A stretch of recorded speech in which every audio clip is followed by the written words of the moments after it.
Bisa nggak sih oli genuine merek A dipakai di mesin motor merek B? Contoh, motor Vario itu boleh nggak kalau misal dikasih oli merek Yamalum ataupun oli mesin merek X-Start? Terus, bakal ada dampak nggak sih kalau misal hal tersebut dilakuin secara terus-menerus dalam jangka waktu yang panjang? Loh, emang nggak apa-apa John? Matic Honda dipakein oli 10W40. Kan di manual book terbitan AHM, sarannya itu harus pakai oli mesin dengan tingkat viskositas size 10W30. So, seperti yang kita tahu, kalau tiap ATPM tentunya punya merek oli genuine masing-masing. Kayak misal di Yamaha ada Yamalum, di Suzuki ada X-Star, di Kawasaki ada KGO, dan di kubu Honda ada AHM Oil.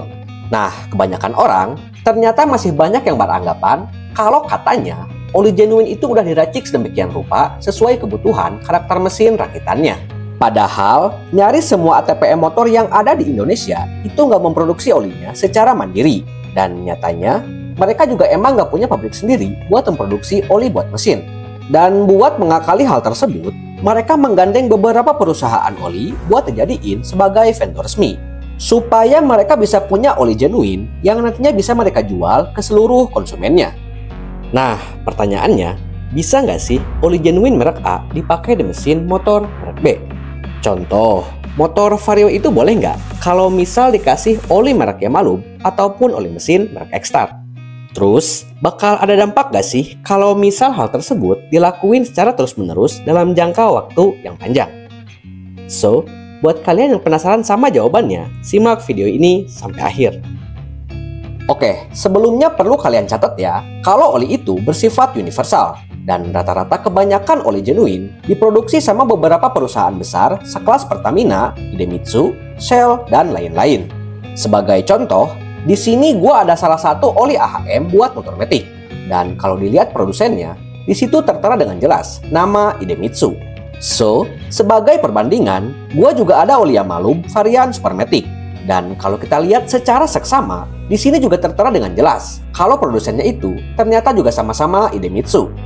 Nah, kalau misal ada yang beranggapan Matic Honda itu nggak boleh pakai Yamalum Super Matic, berarti secara nggak langsung sama aja ngelarang user Honda buat pakai oli AHM PX2.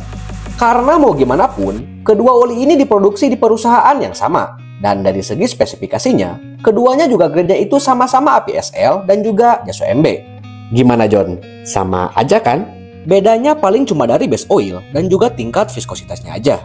Dan menurut gua, poin tersebut gak bisa dijadiin parameter tentang peruntukan suatu oli di merek mesin motor tertentu. Soalnya bagi gua, kalau misal kebutuhannya itu pure cuma buat mobilitas harian, mau yang 10W30 ataupun 10W40, gua rasa cocok-cocok aja kok sama karakter mesin Honda Vario. Tergantung kitanya aja, seleranya itu lebih klop pakai yang mana. Loh, emang gak apa-apa John? Matic Honda dipakein oli 10W40. Kan di manual book terbitan AHM, sarannya itu harus pakai oli mesin dengan tingkat viskositas size 10W30. Nah, sebagai bahan pembuktian, gua sendiri udah nyoba pakai Yamalum Super Matic dan X-Star R7000 Matic di motor yang Vario. Dan hasilnya, menurut gua sih fine-fine aja. Soalnya selama pemakaian pun, motor gua nggak sampai nemuin gejala aneh ataupun sampai ngalamin masalah yang berarti. Karena baik itu dari segi noise engine, vibrasi, temperatur suhu mesin, feel power dan juga stabilitas performanya, bisa dibilang sih oke-oke aja. Ya, secara garis besar sih intinya normal lah. Karena, seperti yang gue bilang tadi, kalau sifat oli itu emang universal. Jadi selama spek olinya emang masih sesuai, gue rasa sih pasti bakalan aman dan gak mungkin sampai ada masalah. Gue bisa ngomong kayak gitu, karena gue sendiri udah nyoba di motor yang Vario. Jadi tentunya gue tahu persis kayak gimana hasilnya.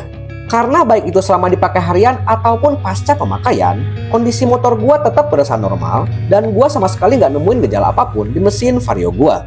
Intinya, kalian harus bisa ubah mindset tentang perspektif oli genuine yang dirilis tiap ATPM. Karena kalau misal masih beranggapan motor merek Honda itu nggak boleh pakai Yamalum ataupun X-Star, berarti sama aja kalian nggak setuju penggunaan oli aftermarket di motor merek Honda. Padahal, salah satu vendor oli Honda juga merupakan perusahaan oli yang ngejual produk aftermarket dengan merek Idemitsu. Tuh, jadinya malah dejavu kan?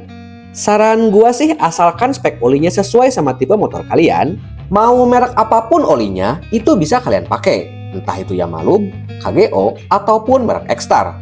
Justru bagi gua, yang terpenting itu bukanlah tentang merek olinya, melainkan tentang keaslian oli dan juga seberapa rutin durasi pergantiannya. Soalnya mau sebagus apapun oli yang kalian pakai, kalau misal durasi pergantiannya sering banget telat, ya percuma, resiko mesin rungkat bakalan tetap aja kejadian.